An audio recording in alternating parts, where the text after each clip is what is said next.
Yeah, hi, this is Malcolm Mills from the Larks Music Company. So, we got a fabulous Thunderbirds box set coming out. The reason I'm doing this is to just give you a little hint about why I think this is so fantastic. I was lucky enough as a kid to get into the blues early on, and a lot of people did.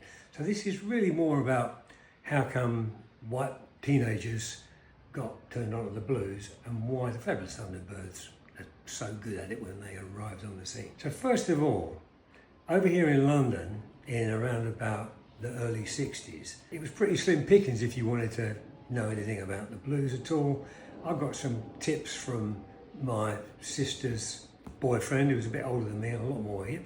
Before I knew it, in 1964, guess what? I went out and bought a record. There it is. Now, everybody knows what the Rolling Stones are, but in 1964, when I bought this record, like me and a load of other people looked at the back of this and you thought, I just want to make love to you. Dixon, Honest I Do, Reed, I Need You Baby, McDaniels, I'm a King Bee, Moore. I mean, we were thinking, why are these names in brackets and who the hell are these people anyway? Needless to say, playing this music with your friends, I was playing drums at those times and having people talking about it, we started digging around. And then later on in 1964, found this little baby. Now the reason this is so important, and this is so important, is because as you can see, they're priceless as far as I'm concerned. They've travelled from squat to dump to squat to mention with me without ever getting lost.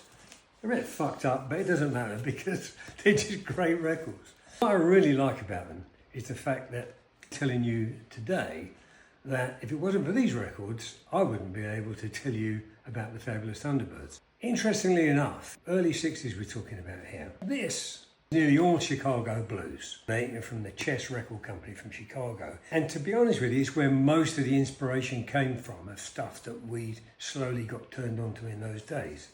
As a result of all this music here, by 1965, I was lucky enough to see Eric Clapton when he joined John Mayall's band. A few weeks into his stretch with them, that was fantastic. Then John Mayall got another guitar player, Peter Green, saw that.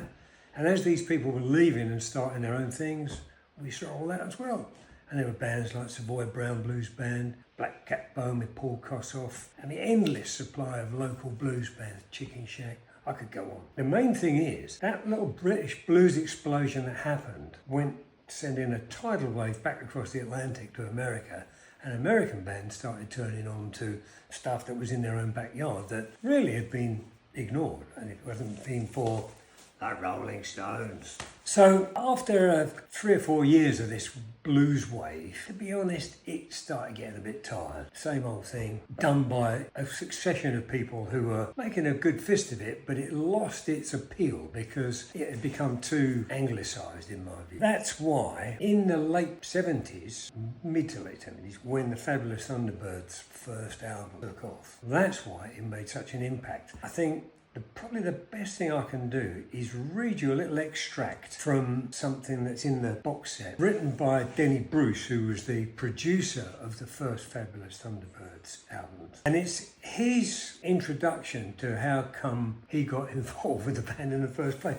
which is really bang on, as you will find out. Now this is going to have a South London twang about it rather than the beauty of the Los Angeles accent and the Texas voice of Jimmy Vaughan. But bearing in mind it's 1978 when the fabulous Thunderbirds' first album came out, and they'd been on the scene in Austin, Texas a few years before that. It's important to recognise that Denny Bruce had been turned onto the band by Ray Benson, who was a native of Austin and completely understood the local scene. His band, Asleep at the Wheel, were already on a record deal, so he knew what was going on. And Denny was from Los Angeles. So here's what Denny has to say. Los Angeles was feeling the effects of the Sex Pistols with bands like X packing the clubs. Ray asked me if I'd ever been to Austin, and the answer was no. He described the scene as being fertile grounds for musicians, joints to play, cheap rents and food. My gut feeling was I didn't need to hear I Got My Mojo Working by White Guys. He just said, please call Jimmy. They're a lot cooler than that. Then he goes on to say, Jimmy started chuckling when I asked if all the guys in the band had beards, wore denim work shirts and wire-rimmed glasses, and it got even better with the mojo question. He very softly said, we're an encyclopedia of all the good shit from the Gulf Coast, you know, Lightning Slim, Lazy Lester, Ex-Cello, Texas Shuffles, Rockin' Cajun. Muddy Waters helped us get a gig in Boston when he said Kim, our harp player, is the best he has heard since Little Walter. Our bass player did a gig with Johnny Winter, then went across town to play bass in a Chicano show band where he had to dance the sideways pony with a tambourine on his hip. To answer your other question, well, we're all 27-year-old handsome motherfuckers that dress cool and our music drives girls wild. Then he goes on to say, while wondering who Lazy Lester is, I tell Jimmy, I'm on my way. Yeah, so coming back to this great record, as I said, this is all Chicago blues on here. And the reason the Fabulous Thunderbirds were so different was the kind of material that they were drawing on was all the really good stuff that hardly anybody knew about that came from the Gulf Coast and East Texas, you know. And that's what made them so special. It wasn't just somebody doing, I got my mojo working again, or dust my broom, you know.